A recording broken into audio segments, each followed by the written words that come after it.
ത്രിയേക ദൈവത്തിന് സ്തുതി. യേശുവിൽ സ്നേഹവന്ദനം. ഇംഗ്ലണ്ടിൽ ജീവിച്ചിരുന്ന ഒരു പ്രാർത്ഥനാ മനുഷ്യനാണ് ജോർജ് മുള്ളർ.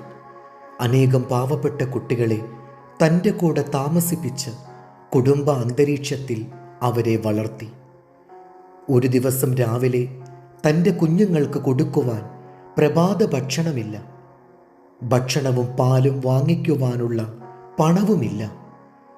രാവിലെ തന്നെ കുട്ടികളെല്ലാവരും ഭക്ഷണമേശയിൽ പാത്രങ്ങളുമായി വന്നിരുന്നു.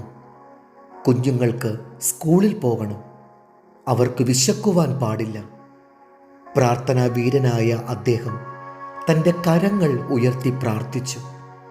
സ്വർഗത്തിലെ ഞങ്ങളുടെ പിതാവേ, ഇന്ന് ഞങ്ങൾക്ക് നൽകുവാൻ പോകുന്ന ഭക്ഷണത്തിനായി നന്ദി.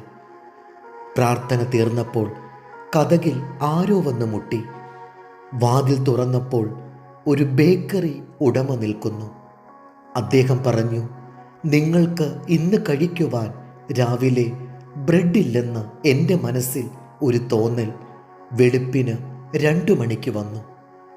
ഞാൻ അതികാലത്തെഴുന്നേറ്റ് ഉണ്ടാക്കിയ ഫ്രഷ് റൊട്ടികളുമായാണ് ഞാൻ വന്നിരിക്കുന്നത്. അത്ഭുതം നടന്ന ആ നിമിഷം എല്ലാവരും നിറകണ്ണുകളുമായി ദൈവത്തിന് നന്ദി പറഞ്ഞു. ആ കുഞ്ഞുങ്ങൾ ബ്രെഡ് കഴിക്കാൻ ഒരുങ്ങുമ്പോൾ കതകിലാരോ വീണ്ടും മുട്ടുന്നു. കതക് തുറന്നപ്പോൾ പുറത്ത് ഒരു പാൽക്കാരൻ നിൽക്കുന്നു. അദ്ദേഹം ഇങ്ങനെ പറഞ്ഞു, നിങ്ങളുടെ ഓർഫനേജിന് മുന്നിൽ വെച്ച് എൻ്റെ പാൽ വണ്ടി കേടായി. അത് നന്നാക്കി വരുമ്പോഴേക്കും സമയമെടുക്കും. എൻ്റെ വണ്ടിയിലെ പാൽ മുഴുവൻ ഇന്ന് ഞാൻ നിങ്ങൾക്ക് നൽകുകയാണ്. ജോർജ് മുള്ളറും കുട്ടികളും അവർക്കായി കരുതുന്ന ദൈവത്തിനായി നന്ദി പറഞ്ഞു. പ്രാർത്ഥിച്ചാൽ ഉത്തരമുണ്ട്. ജോർജ് മുള്ളറുടെ അതേ ദൈവം തന്നെയാണ് നമ്മുടെയും ദൈവം.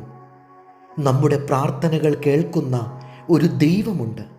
നാം ഉറങ്ങുമ്പോഴും നമുക്ക് വേണ്ടി ചിന്തിക്കുന്ന ഒരു സ്വർഗീയ പിതാവുണ്ട്. സദൃശവാക്യം 16:3.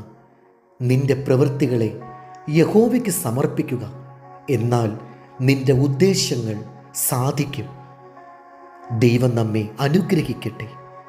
കർത്താവിൽ എളിയ ശുശ്രൂഷകൻ ഈരാളിലച്ചൻ.